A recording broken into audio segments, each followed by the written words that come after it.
புகழை பாடும் என நாடி வந்து காத்த குருவே. ஆசை எனும் தூண்டிலே மாட்டிக்கொண்ட என் மனதை இதமாக மீட்ட முருகா. மோகமெனும் தீச்சுழலில் முங்கிவிட இருந்த என முழுதாக காத்த இறைவா, முழுதாக காத்த இறைவா.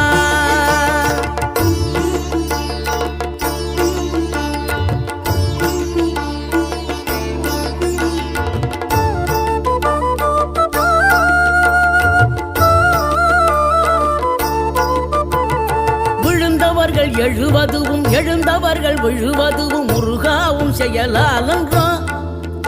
இங்கு அழுதவர்கள் சிரிப்பதுவும் சிரிப்பவர்கள் அழுவதுவும் குமராவுண்ட